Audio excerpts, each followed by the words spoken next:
Aí, meus irmãos, sobre a ajuda do Espírito Santo, eu quero mostrar para você porque que o nome de Jesus, ele é o nome que está sobre todo nome, porque só ele poderia ter essa característica, essa qualidade. Louvado no nome do Senhor, para que se o nome de Jesus estivesse sobre todo nome, a primeira coisa que teria que acontecer era ele nascer. Aí Isaías 7,14 vai falar de uma profecia que em Belém de Judá uma virgem conceberia um filho, e que seu nome seria Emanuel, que quer dizer Deus conosco. Louvado é o nome do seu Deus conosco, que está aqui nessa noite com cada um de nós. E olha a condição, a situação que Jesus nasce. Ele que era Deus, ele que era rei, ele que era Senhor. A palavra vai falar que ele vai nascer numa estrebaria. Mas por quê? Era um tempo de um recenseamento em Israel. Lucas 2,2 vai falar que um imperador chamado César Augusto, ele convoca o povo a um recenseamento, e que naquela convocação Maria e José sobem de Nazaré ajudar.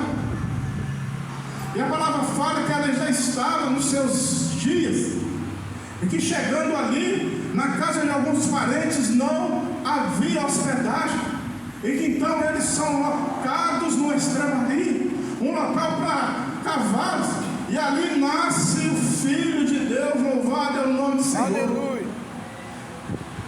Meus irmãos, aquela noite era uma noite normal. Se há algo para definir a noite do nascimento de Jesus, é a palavra normal, porque a noite era normal, o frio era normal, o vento era normal, as vestes eram normal, os pastores eram normal. Mas louvado é o nome do Senhor, que de repente lá no céu, vista pelos três magos, uma luz incandescente, ela atravessa o Oriente, anunciando que o Salvador, ele nasceu. Louvado é o nome do Senhor. Eu quero dizer para você que talvez essa luz incandescente, ela está passando na igreja aqui nessa noite, onde Jesus pode estar nascendo no coração de algumas pessoas que estão desviadas da fé, que um dia já serviram a esse Senhor, que um dia foram homens e mulheres de oração, mas que agora estão longe do caminho do Senhor. Louvado era o nome do Senhor. Era uma noite normal como qualquer outra, mas louvado é o nome do Senhor, que a palavra ela vai nos ensinar que aquela noite que era normal, quando Jesus nasce, ela se torna uma noite extraordinária. Louvado é o nome do Senhor. Eu quero crer que também aqui nessa noite na igreja, uma noite normal como essa que nós estamos vivendo, entrando aqui, vindo do nosso serviço secular, vindo dos nossos afazeres domésticos, mas nesse culto de vitória, esse culto que é normal pode se tornar um culto extraordinário na vida de muitos que entraram aqui nessa noite, porque quando Jesus ele nasce, porque quando Jesus ele vem, ele muda aquilo que é normal e sobrenatural, ele muda aquilo que é normal e extraordinário, porque esse nome que está sobre nome, todo nome, ainda ele faz a diferença na nossa vida.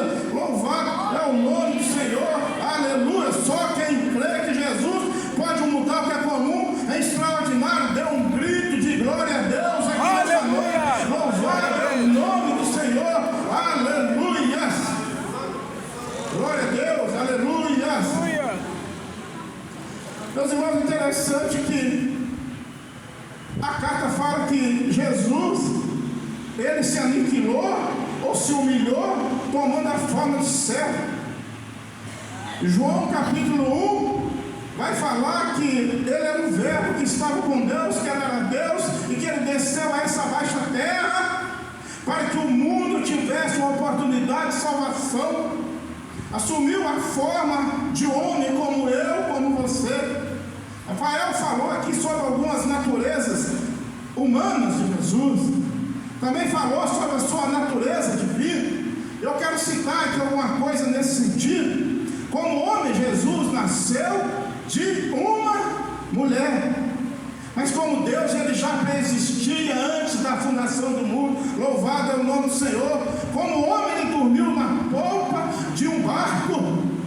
Mas como Deus, Ele calou a boca do vento e repreendeu a tempestade, louvado é o nome do Senhor. Eu não sei o que você está entendendo aqui nessa noite, mas o nosso Deus soberano, Ele tem poder para repreender as tempestades da sua vida.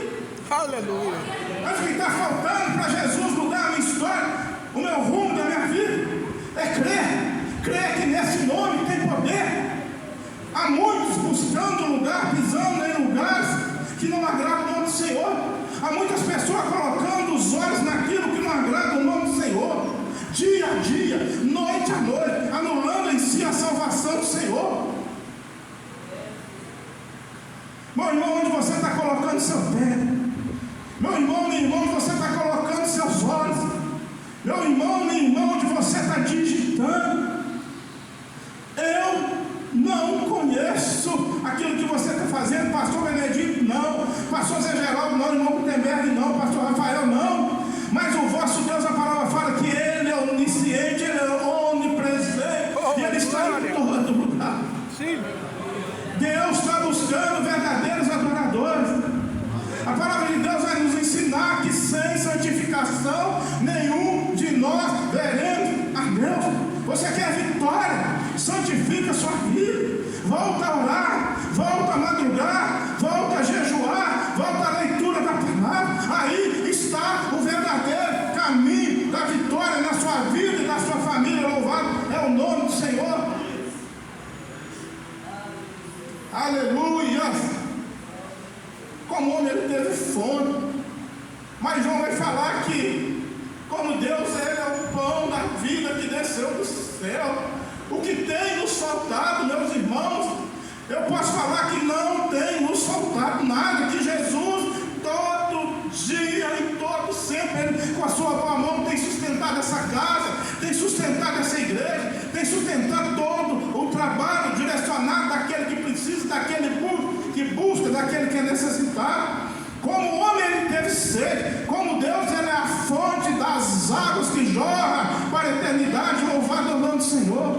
Eu volto a dizer para você que você não está perdendo seu tempo, que a melhor coisa que você faz, que a melhor decisão que você tomou na sua vida é um dia entrar aqui nessa casa, porque nós entramos aqui um dia faminto, entramos aqui um dia sedento, mas jamais nos faltou o alimento, jamais nos faltou a água da vida. Todo aquele que tem sede, venha a mim e beba, louvado é o nome do Senhor. Deus está falando comigo, Deus está falando com a igreja. E eu estou finalizando aqui, quando ele fala assim, como o homem, ele foi crucificado entre dois ladrões, Dimas e Gestas, mas como Deus, ele foi transfigurado entre dois profetas, Moisés e Elias, mostrando aqui o poder de Deus sobre todas as coisas, louvado é o nome do Senhor. Como homem, Ele é o rei dos judeus, mas como Deus, Ele é o rei dos reis, Senhor do Senhor, Senhor da minha vida, Senhor da igreja, o Senhor que um dia estará conosco na eternidade, louvado é o nome do Senhor. Como Ele, homem, Ele morreu na sexta-feira, mas como Deus, Ele ressuscitou no domingo, 3 dias depois. Ressuscitou pela minha vida, ressuscitou pela igreja, ressuscitou para aquele que estava no vício, ressuscitou por aquele que estava no pecado. Louvado é o nome do Senhor. Por isso que Jesus teve que nascer de uma virgem, para demonstrar que o nome dele está sobre todo nome. E agora uma segunda coisa, para que Jesus ele autenticasse isso, Jesus tinha que morrer. Louvado é o nome do Senhor. Para que recebesse o nome que está sobre todo o nome. Um nome maior que Davi, um nome maior que Salomão, um nome maior que todos os juízes levantados para Deus para governar Israel, um nome maior que todo profeta, um nome maior que qualquer sacerdote, um nome maior que qualquer apóstolo. Louvado é o nome do Senhor. E a palavra vai falar que ele foi obediente até a morte de cruz. Isso aqui mexe comigo. Oh, glória. Nós não somos obedientes nem diante de uma orientação de um ministério. Às vezes o pastor chega aqui no culto de ceia que nós vamos ter domingo, vem uma orientação, tem irmão que está fechando a cara. Ah, se nós tivéssemos que fazer o caminho da via dolorosa. Ah, se nós tivéssemos que subir ao Gólgota.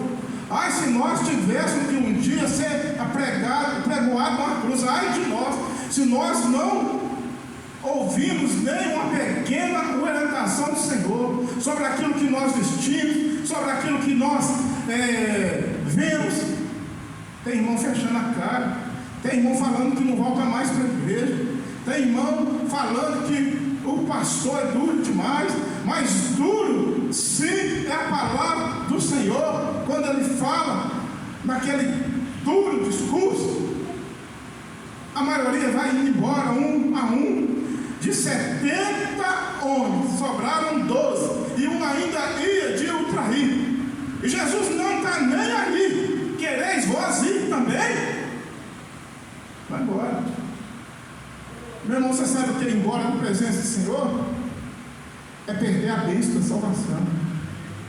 É um dia, quando essa carne perecer, quando nós somos engaiolados num caixotinho, onde o corpo vai ficar lá preso, não vai dar para mover para lugar nenhum, a gente já não vai ter nem mais o fôlego de vida.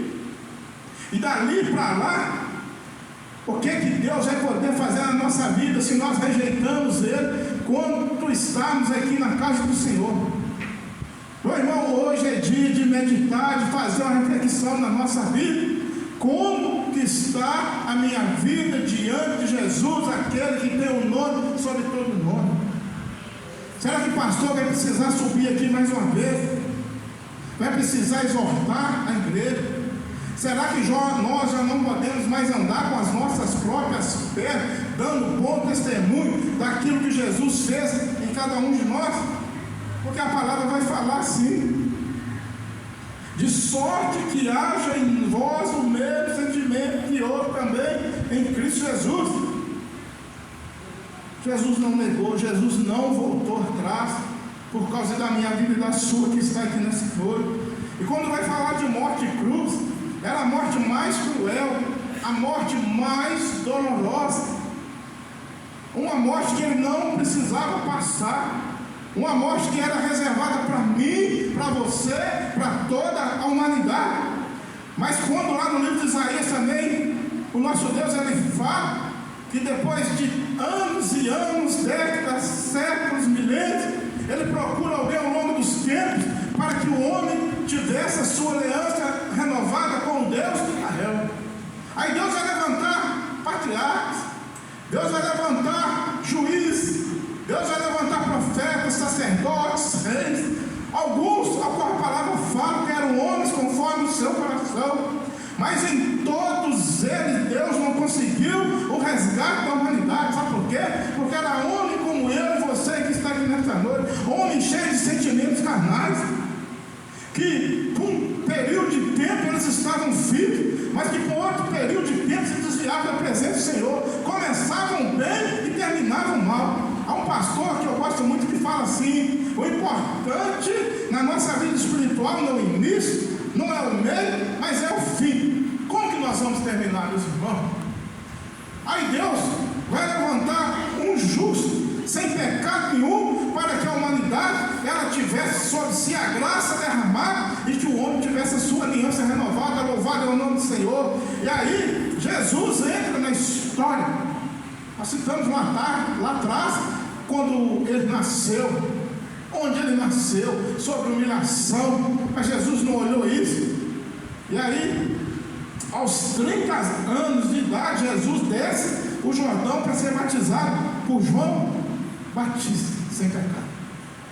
Mas naquele ato, meus irmãos, ele passa a ser apontado como os pecadores, por mim e por você. Mas isso é por amor da minha vida, pela sua. Por isso que nós estamos aqui nessa noite. Aí no Getsemane, a oliveira verdadeira vai ser moída na prensa, por mim e por você. Dure o momento, sua angústia, o terror emocional tomam conta dele ali naquela hora. A palavra vai falar que era tanto sofrimento, ele tinha que sofrer por mim, por você. É profeta, é bíblico, que diante daquele terror, quando a coroa é colocada na sua cabeça, o seu suor se mistura com sangue. Jesus é amarrado por 2 soldados. Ele é chicoteado com um chicote que tinha 12 tranças de couro, onde na sua ponta, na sua extremidade, havia bolinhas de chumbo e ossos de animais. A palavra vai descrever que ele foi chicoteado, 39 vezes 2, 468 cortes no seu corpo. Meu irmão, não sei se você está entendendo o sofrimento dele por uma humanidade perdida, por uma humanidade que se perdeu ao longo da sua história, da sua trajetória. Mas Jesus, naquele momento, ele não recua. Ainda que a dor, ainda que os cravos atravessados sobre seus pés, sobre as suas mãos, causasse ali uma hemorragia nele, ele não desistiu de mim, não desistiu de você. A palavra fala que naquela caminhada, naquela via dolorosa, ele é esbofeteado, ele é esmurrado. Alguém diz, profetiza, quem te bateu? Eu estou retratando aqui um pouquinho da agonia de Jesus para você entender porque que nós estamos aqui. Foi preço de sangue, foi preço de cruz. A palavra fala que por 3 quilômetros ele carrega a cruz que era minha, a cruz que era do Gutenberg, a cruz que era da Tainara, que era do pastor Rafael. E num determinado momento daquela caminhada ele cai, ele não suporta. Aí entra na história um certo Simão Sirineu, que vai ajudá-lo a completar ali a sua caminhada. Chegando lá, depois dos pés, as mãos traspassadas, ele é levado no meio de 2 malfeitores.